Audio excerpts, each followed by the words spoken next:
So what you see in front of you is the Sigma Cortex converter. Now, new beta that got released, it's at V1.15, and the force feedback is supposed to be better than ever. It wasn't bad before then, but any improvements is just an extra plus. So upon taking this out the box, you're going to want to update the firmware before you use it, because if you try to use it without doing the firmware update, from my experience, it will not work. So you're going to want to get on SimMagic Discord. They release all the new downloads through there to keep it up to date.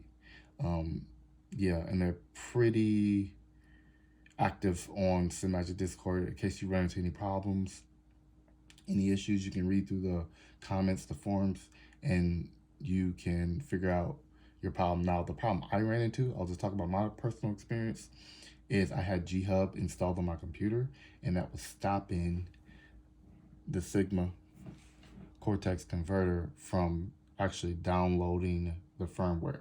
So I had to uninstall G-Hub, and G-Hub was kind of annoying. Once I uninstalled it, it still was popping up. So I had to re-download G-Hub and then do a complete uninstall. Finally got it removed, and from there I updated the firmware, plugged it into my PS5, and I have had no problems since with it. So just share that experience. It might save some of you guys some time. But like I said, there's plenty of people talking about this thing on SimMagic Discord. So if you do run into some problems, somebody's gonna help you. So don't worry about that.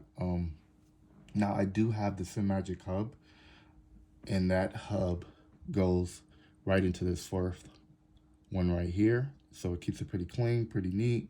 And then you have the USB-C to USB that goes into your PlayStation 5. Now, when your PlayStation 5 powers up, it will automatically turn on. So yeah, pretty easy to use. So with the new software being released and me just updating the firmware for that, I thought we could just try it out to see how much better the force feedback is now compared to before.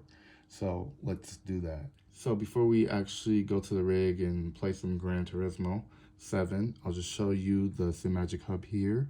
Now you would just plug your pedals, handbrake, shifters all into here. You would plug this into your base on the right side, and then you would take the USB from your base from the left side and plug it into here, and it's that easy. Now let's get to the rig. So if you have the FX Pro, what you're gonna wanna do is hold this button down, and then you'd actually press this, which is X right here, and then your controller is connected. Now with this hub, you're going to hold this down, and this is X, I believe. Yes, this is X, and then you'd be connected. The Neo, I think it's this button, hold down, and then X right here, I believe. Don't quote me on that, but those are how to connect the controllers for those three. Once you have the controller connected, you could actually take something like this and put it on your wheelbase. You won't have any buttons, but you could still use your PS5 controller. So any drifters out there, if you want to do that. So let's get to some gameplay. See? Okay, already with the force feedback, it's definitely cleaner.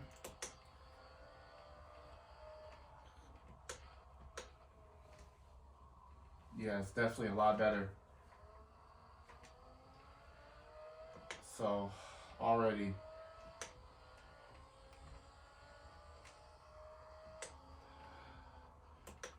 playing with no shoes on. Now I have it at 50% right now. I definitely would turn it up. All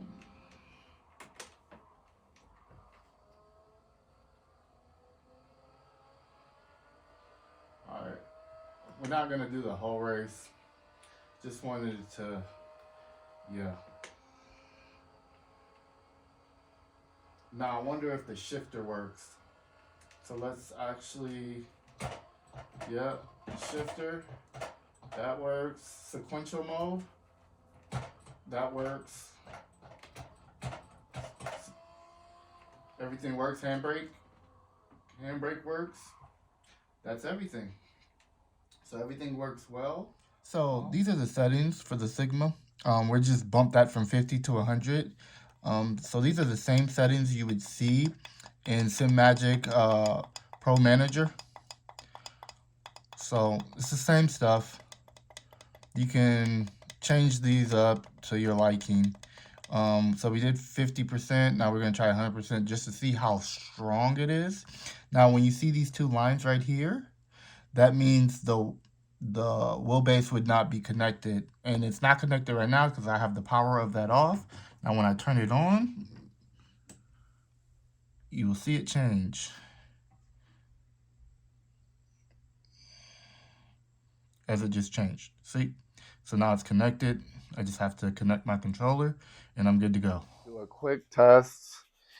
We're just going to go 100 maxed out. See how much power we're getting.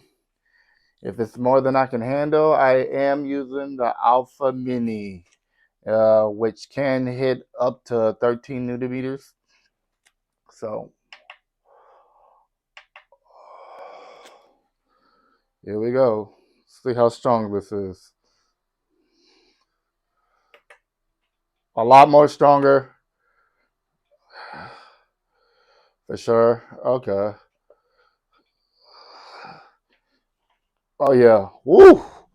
That might be a little too much for me. Maxed out, maybe more like 75, 80% for me. But definitely more than enough power, so there's nothing to worry about there. For the, ooh, man. This force feedback is so much cleaner after this recent update. I will say that. All right, so I just want to clear this up. So it's not this button to connect to the controller. It's actually this. Then you'll press X and you're all connected. Now, today's firmware definitely improved the force feedback in Gran Turismo 7. I will say that. I never thought it was too bad before. Things are just better now, which is great for Gran Turismo players that have some magic. I do mainly play on PC, but I do have a PS5, and I do like playing Gran Turismo occasionally. So there's that. I can't say anything negative. Everything felt good. Now I will cover with the FX Pro. You won't get any data on the screen. And of course, your haptic motors on your pedals, those won't work. You probably already know that, but just I'll say that. But other than that, everything was great today.